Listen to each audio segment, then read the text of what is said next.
देखिए, अब तक मान्यता और आस्था थी कि कंस के वध के बाद जब जरासंध के 17 बार के हमलों से यदुवंशी परेशान हो गए, तब भगवान कृष्ण ने मथुरा छोड़ द्वारका में बसने का फैसला किया था और विश्वकर्मा ने उनके आदेश के बाद एक ऐसा भव्य नगर बनाया, एक ऐसा नगर जिसे ना कभी किसी ने देखा, ना कभी किसी ने सुना।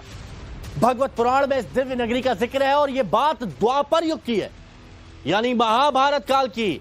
लेकिन आज हर चीज विज्ञान की कसौटी पर कसी जाती है। नास्तिक लोग सवाल उठाते हैं, लेकिन ऐसे नास्तिकों के भी मानना पड़ेगा कि द्वापर युग में कृष्ण लीला थी और आज भी उसके सबूत मिल रहे हैं। और इसी से जुड़े सबूत हम आपके लिए खास तौर पर लेकर आए हैं। वो नगरी जो कई सालों पहले डूब गई थी, आज हम आपको न भारत के कैमरे से उस पवित्र नगरी के दर्शन कराएंगे।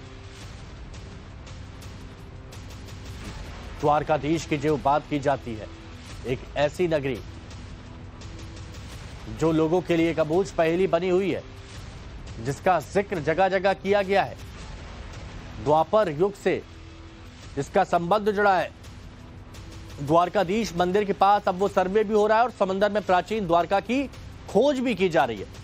जो गोताखोर है वो अपने इक्विपमेंट्स के साथ गोता लगा रहे हैं और समुद्र के नीचे द्वारिका को खोजने के साक्ष्य अब जुटा रहे हैं कि वो क्या विरासत है जिसका जिक्र, जिसका उल्लेख कई जगह पर किया गया है, कई जगह पर, जिसका 2024 में पीएम मोदी ने भी दर्शन किए थे। ये वो तस्वीर आपको हम दिखा रहे हैं।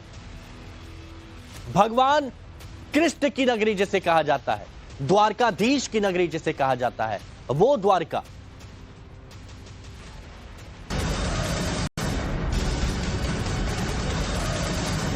तो बड़ी खबर आपको बताते हैं गुजरात के द्वारका से। प्राचीन द्वारका की खोज शुरू हो गई है। समुद्र के अंदर शुरू हुआ आर्कियोलॉजिकल सर्वे ऑफ इंडिया का सर्वे। एएसआई की टीम, अंडर वाटर पुरातत्व विंग ने खोज शुरू की है और सर्वे में एएसआई की 5 सदस्यीय टीम जुटी हुई है। 5 सदस्यीय।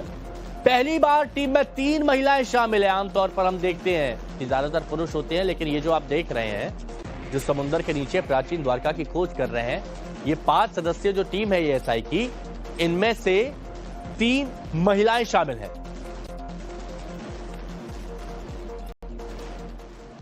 अब चलिए हम आपको विस्तार से बताते हैं कि कैसे कृष्ण की नगरी द्वारका की आर्कियोलॉजिकल सर्वे ऑफ इंडिया यानी एएसआई की तरफ से अंडर वाटर खोजबीन की जा रही है। और ये कहां पर हो रहा है? तो दरअसल एएसआई की टीम ने समंदर के बीचों बीच गहरे पानी के अंदर इस सर्वे को शुरू किया है। एएसआई की टीम ने, एएसआई की अंडर वाटर आर्कियोलॉजी विंग समुद्र के अंदर यह खोजबीन कर रही है। ये जो आप देख रहे हैं ना, उनकी तस्वीरें भी हम आपको दिखा रहे हैं ताकि आप बेहतर तरीके से समझ पाए। जो शुरुआती तौर पर गोमती क्रीक के पास हो रही है, खोजबीन की बात यहां पर की जा रही है, गोमती क्रीक के आसपास ही हो रही है। और इस अंडर वाटर सर्वे में आर्कियोलॉजिकल सर्वे ऑफ इंडिया की 5 सदस्यीय टीम जुटी हुई है। ये वो 5 लोग हैं। एएसआई की इस टीम में महिला सदस्यों को शामिल किया गया है और 5 सदस्यीय टीम में आप देख रहे होंगे कि 3 महिलाएं हैं जो खोज कर रही हैं द्वारका की। और यह पहली बार है जब एएसआई की किसी टीम में बड़ी संख्या में महिला सदस्यों को शामिल कर समुद्र के भीतर खोजबीन की जा रही है। यानी 5 लोगों में से 2 पुरुष 3 महिलाएं हैं और ये समुद्र की गहराई में जाएंगे, गोता लगाएंगे, द्वारका को देखेंगे। और इसी टीम का नेतृत्व आलोक त्रिपाठी कर रहे हैं, डॉक्टर आलोक त्रिपाठी, जो आर्कियोलॉजिकल सर्वे ऑफ इंडिया के अपर महानिदेशक के पद पर तैनात है। और इस सर्वे में प्राचीन द्वारका के अंश खोजे जा रहे हैं और इस खोजबीन में जो भी मूर्ति और पत्थर को बरामद किया जाएगा, उनकी बारीकी से जांच की जाएगी, उनका अध्ययन किया जाएगा। भारतीय पुरातत्व सर्वेक्षण की अंडर वाटर आर्कियोलॉजी विंग, जो कि एक स्पेशलाइज्ड ब्रांच है और जो समुद्र के या पानी के अंदर पुरातत्व का शोध करती है, उसके द्वारा द्वारिका में अंडर वाटर आर्कियोलॉजिकल रिसर्च शुरू की गई है। यदि हम द्वारिका की बात करें तो भारत के इतिहास की दृष्टि से और पुरातत्व की दृष्टि से उसका अपना एक बहुत ही विशिष्ट स्थान है। ये जो कार्य है इसको कई चरणों में करने का योजना है। अभी जो है कुछ स्थानों का चिन्हीकरण किया गया है। जो भी एक टीम आई है इसमें एक जो महत्वपूर्ण चीज है कि इसमें हमारी 3 पुरातत्वविद महिलाएं हैं, जिन्होंने पहली बार जो है पुरातत्वविद महिलाओं ने यहाँ पे डाइविंग की है और उनकी जो परफॉर्मेंस थी वो बहुत ही अच्छी रही है। और ऐसा लगता है कि इनको देखकर कई जो युवा हैं वो इस क्षेत्र में आगे आने के लिए प्रेरित होंगे। और भारत का जो ये विशाल जल क्षेत्र है, जो कि पुरातत्व की दृष्टि से बहुत महत्वपूर्ण है, इसमें जो है नई खोजें प्रारंभ होंगी और इससे जो जानकारी मिलेगी उससे हम भारत के इतिहास को अच्छी तरह से जान पाएंगे। और देखिए, ऐसा बिल्कुल भी नहीं है कि पहली बार समुद्र के अंदर भगवान कृष्ण की प्राचीन नगरी की खोज की जा रही है। इससे पहले भी ऐसा हो चुका है। अब आपको बता देते हैं कि कब कब क्या हुआ है। साल 1979-80 में समंदर में प्राचीन द्वारका की दीवार मिली थी, दीवार। और इस दौरान 560 मीटर लंबी द्वारका की दीवार की खोज की गई थी। 560 मीटर लंबी। Archaeologist professor S.R. राव और उनकी टीम ने इस सर्वे को तब अंजाम दिया था। खोजबीन के दौरान टीम को वहां से कई प्राचीन बर्तन मिले थे, पुरातन काल के। 1528 ईसा पूर्व से 3000 ईसा पूर्व के बताए गए वो प्राचीन बर्तन जिनकी बात की जा रही है। और खुदाई में कई ऐसे रहस्य सामने आए, कई ऐसे रहस्य, जैसे जिस जगह पर कुरुक्षेत्र का युद्ध हुआ वो जगह भी मिलने का दावा किया गया कि जहां पर कुरुक्षेत्र का युद्ध हुआ था। इसके बाद साल 2005 और 2007 में नौसेना और एएसआई की टीम ने एक बार फिर उस जगह का सर्वे किया। अब इस संयुक्त सर्वे में, जिसमें नौसेना भी थी, एएसआई भी थी, नौसेना के गोताखोर समुद्र में गए और नौसेना के गोताखोरों ने समुद्र में समाई द्वारका नगरी के अवशेषों के नमूनों को सफलतापूर्वक निकाला। साल था 2005।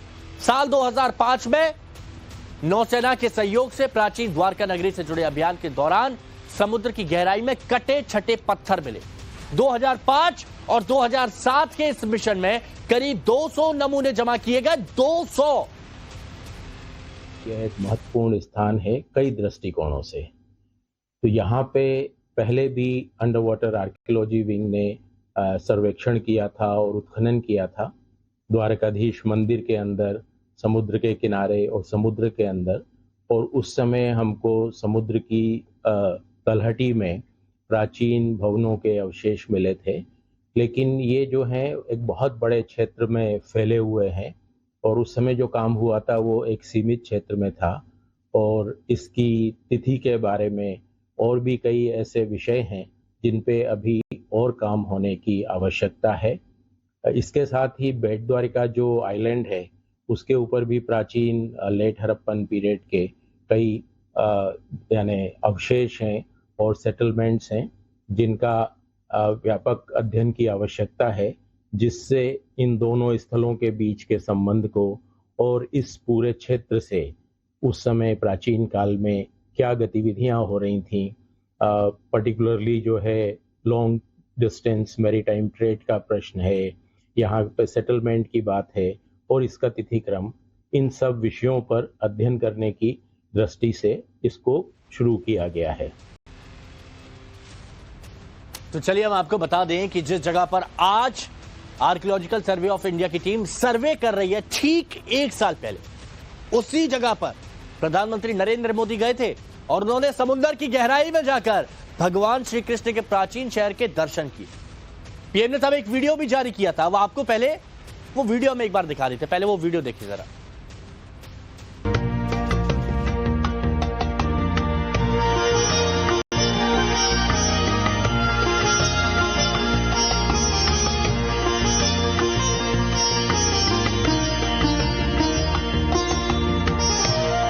मैंने वो पल बिताए जो जीवन भर मेरे साथ रहने वाले। मैंने गहरे समुद्र के भीतर जाकर प्राचीन द्वारिका जी के दर्शन किए।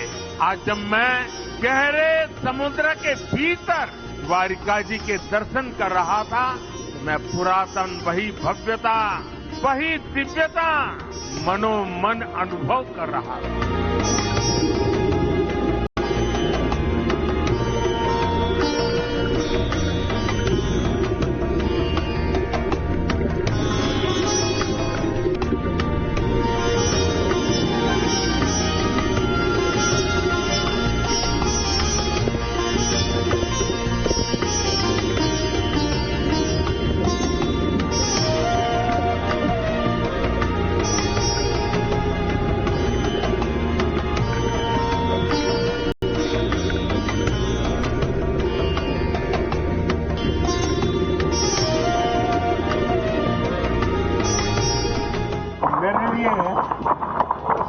साहस से ज्यादा श्रद्धा थी।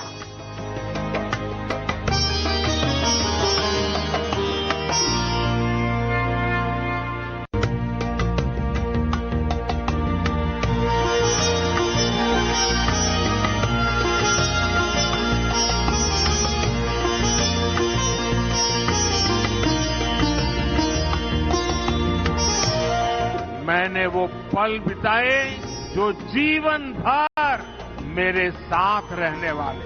मैंने गहरे समुद्र के भीतर जाकर प्राचीन द्वारिका जी के दर्शन किए।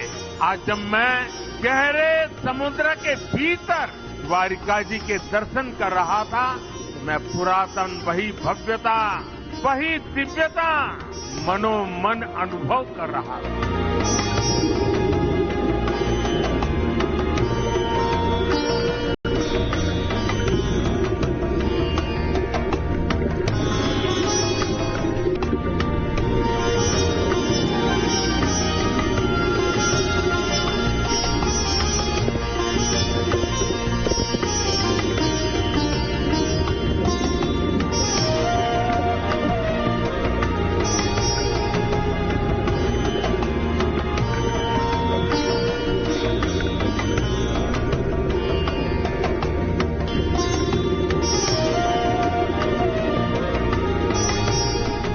मेरे लिए साहस से ज्यादा श्रद्धा थी।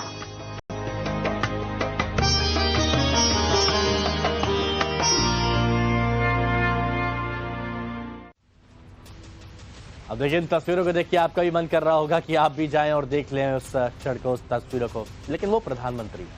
अब देखिए अब ग्राफिक्स के जरिए आपको प्रधानमंत्री नरेंद्र मोदी की साधना की पूरी जानकारी हम दे देते हैं। तो देखिए 25 फरवरी 2024 को 25 फरवरी 2024 को प्रधानमंत्री नरेंद्र मोदी गहरे समुद्र के भीतर जाकर डुबकी लगाई थी उन्होंने।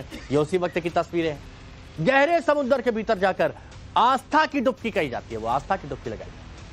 समुद्र में डुबकी लगाकर उन्होंने प्राचीन द्वारका के दर्शन किए। प्रधानमंत्री नरेंद्र मोदी समुद्र में जो डूबी हुई द्वारका है उसके गहरे पानी के भीतर गए और वहां उन्होंने प्रार्थना भी की थी। अपने साथ भगवान श्री कृष्ण को उन्होंने अर्पित करने के लिए समुद्र के अंदर मोर पंख वो लेकर गए थे, मोर पंख। और इस दौरान प्रधानमंत्री नरेंद्र मोदी ने इसे इतिहास और आध्यात्मिकता का अनुभव बताया था। तो ऐसा लगा कि जैसे इतिहास को वो देख रहे हैं। उन्होंने कहा था कि समुद्र में जाने के साहस से ज्यादा उनके मन में श्रद्धा थी, क्योंकि श्री कृष्ण की नगरी। साथ ही उन्होंने ये भी बोला था कि पानी में डूबी द्वारका नगरी में प्रार्थना करना बहुत ही दिव्य अनुभव था। और यह भी कहा था कि मुझे आध्यात्मिक वैभव और शाश्वत भक्ति के एक प्राचीन युग से जुड़ाव महसूस हुआ। पीएम बोले ये पल जीवन भर मेरे साथ रहने वाले हैं।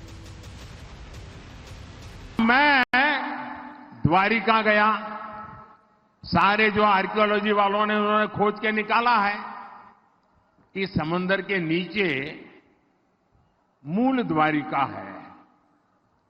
और वहां मैं गया, समुद्र में बहुत गहरा चला गया, जहां श्री कृष्ण जी की पुरानी द्वारका नगरी की, वहां मैं पहुंचा और बड़ी श्रद्धा के साथ, बड़ी आस्था के साथ मैंने पूजा की।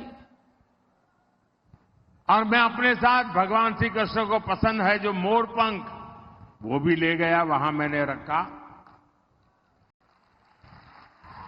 लेकिन कांग्रेस के साहजादे कहते हैं कि समंदर के नीचे पूजा करने योग्य कुछ है ही नहीं। हमारी हजारों वर्ष की मान्यता को, भक्ति को, जिसके साक्षात सबूत है, इस तरह खारिज कर रहे हैं लोग सिर्फ और सिर्फ वोट बैंक के खातिर। तो चलिए अब आपको द्वारका से जुड़ी कुछ मान्यताओं के बारे में हम बताते हैं और ये हिंदुओं के लिए क्यों महत्वपूर्ण जगह है, इसके बारे में हम आपको समझाते हैं। तो आप ऐसे समझिए कि द्वारका तीर्थ यात्रियों के लिए 7 अहम पवित्र स्थानों में से एक है। 7 में से एक, बहुत अहम है। ये गुजरात के काठियावाड़ क्षेत्र में अरब सागर के द्वीप पर मौजूद है। अब इस नगरी का धार्मिक, पौराणिक और ऐतिहासिक महत्व बहुत ज्यादा है और इस देश का हर मानवी समझता है। ऐसी मान्यता है कि मथुरा छोड़ने के बाद अपने रिश्तेदारों और यादव वंश की रक्षा के लिए भगवान श्री कृष्ण ने, जो दाऊ थे, बलदाऊ जिन्हें कहता है, भाई बलराम कहा गया, उनने और यादव वंशियों के साथ मिलकर द्वारकापुरी का निर्माण विश्वकर्मा से करवाया था।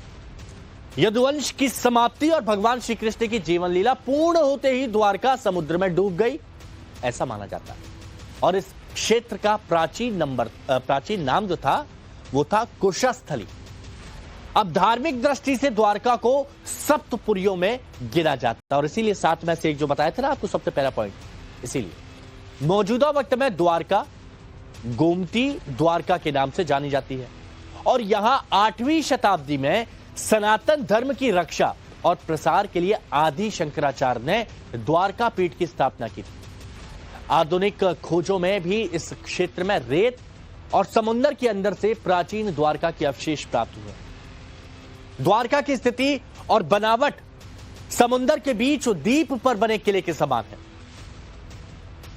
इसमें जो है नई खोजें प्रारंभ होंगी और इससे जो जानकारी मिलेगी उससे हम भारत के इतिहास को अच्छी तरह से जान पाएंगे और अपने इतिहास के जो मिसिंग लिंक्स हैं उनको ढूंढने का प्रयास करेंगे, जिससे हम अपने इतिहास की समग्र जानकारी प्राप्त कर सकें। देखिए, यहां पर रुकेंगे नहीं, अभी हम आपको यह बताते हैं कि जिस प्राचीन द्वारका की हम बात कर रहे हैं वो आज के वक्त में 2 भागों में बटा हुआ है। 2 भागों में वर्तमान में गोमती द्वारका और बेट द्वारका एक ही द्वारकापुरी के 2 भाग हैं। गोमती द्वारका में ही द्वारका का मुख्य मंदिर है, जो श्री रणछोड़ राय मंदिर या द्वारकाधीश मंदिर के नाम से मशहूर है। पूरी दुनिया तो द्वारकाधीश मंदिर के नाम से ही जानती है। अब यह मंदिर लगभग 1500 साल पुराना है। 1500 साल। मंदिर 7 मंजिला है, 7 मंजिला। और इस मंदिर के आसपास बड़े हिस्से में पानी भरा हुआ है, इसे गोमती कहते हैं। और इसके आसपास कई घाट है, बहुत से घाट है, जिनमें सबसे प्रमुख घाट है वो है संगम घाट।